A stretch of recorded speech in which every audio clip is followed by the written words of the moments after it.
I just love my job so much, and I love the education and the teaching and the learning. I'm so enthusiastic of what the EDPA brings to the dental provider community.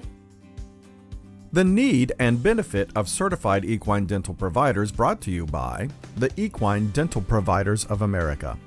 The Equine Dental Providers of America, EDPA, concentrates on certifying veterinarians, technicians, and equine dental providers. There is a lack of qualified providers and yet a significant need in the industry. With a recommendation of these professionals, the EDPA has a solution that will benefit all involved in the equine community. I feel like if you're not making sure that your equine patients have thorough, competent dental care, you're actually doing your patients and clients a disservice. What percentage of my practice is equine dentistry? Well, since I like to call this place Just Teeth, it's probably 90%. The focus of the practice is sports medicine, but you can't have a good sports medicine practice without having some dental part to it. So, the technicians are really important in the process of working up the lamenesses and handling the horses. We look at the teeth on just about every lameness that we do because it's an important part of sports medicine.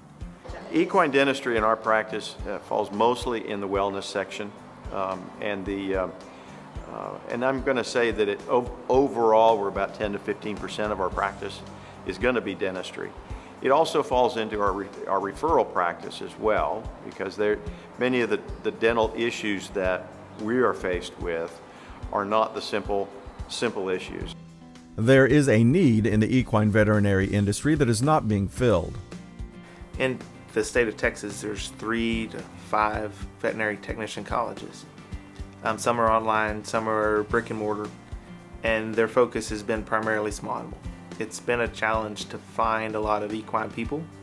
And so in Texas and in other states where you can hire staff that's not licensed technicians, we haven't looked at those programs strongly because they don't teach a lot of equine practice, and the people going into the programs aren't looking to go into equine practice.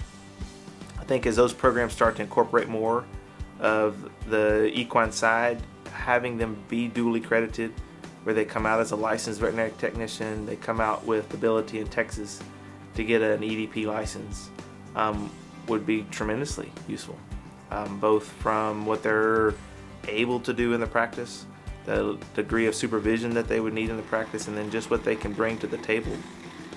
And I think any solo equine practitioner, if you're busy in your practice, you don't have time to do teeth. There'll be a large percentage of the horses in your practice that'll never get their teeth done if it's up to you.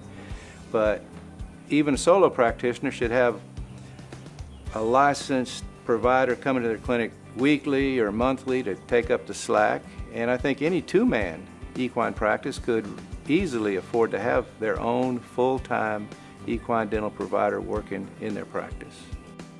The industry needs licensed equine veterinary technicians and certified equine dental providers as part of the veterinary team.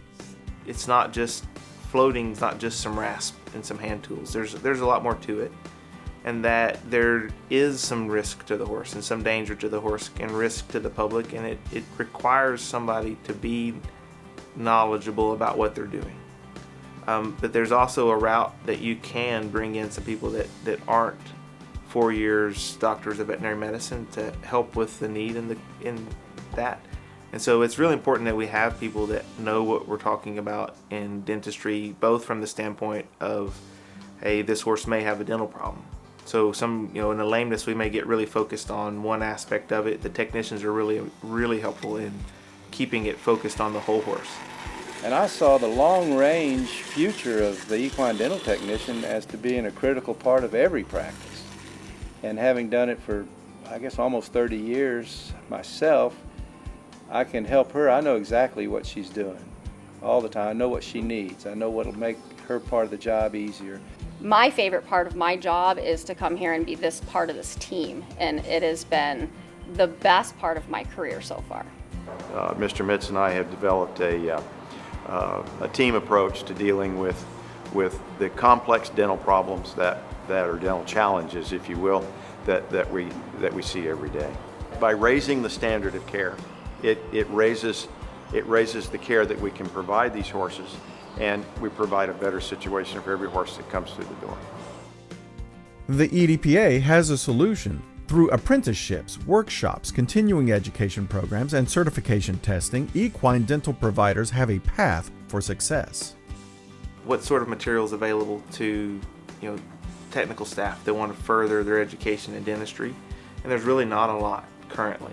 There are some schools, I think they have some positives, they certainly have some negatives, to try to cram in what you need to know in a weekend period a couple times a year is just not enough. I think the apprenticeship aspect is probably the best route at the moment for people to truly understand what they're doing and to be able to look at a bunch of different cases and with someone that is trained, is to go through an apprenticeship route. I think investing in some of the sit-down learning is valuable as well. There's some things you can learn there, but I don't think you'd never get the real handle on it until you're able to start working on horses.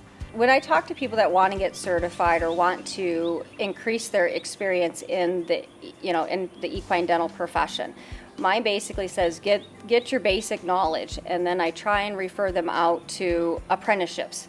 Once they get their schooling done, do more apprenticeships, get as much knowledge as you can before you even attempt certification.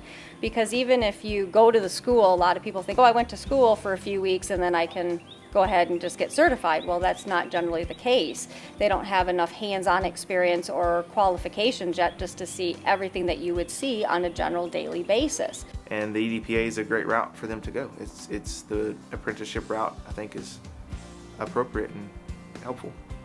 An avenue and a route that they've gone through the process of being recognized by the board, getting their program approved by the board, so that as my technicians are getting comfortable and we're showing them some things as an employee of how to examine the mouth and what we're trying to accomplish, I'm encouraging them to go into some sort of formal process to get trained, to get a license in Texas and be an EDP, so they can be a technician, they can be an EDP, and maybe down the road there's more opportunities for them within my business. I believe that Equine Dental Providers of America has raised the standard for education, training, and experience. They've set a minimum standard of care that I think is important. They're establishing an entry level of knowledge upon which dental providers can build. This is where the certification process provided by the Equine Dental Providers of America adds for legitimacy and integrity in dental care.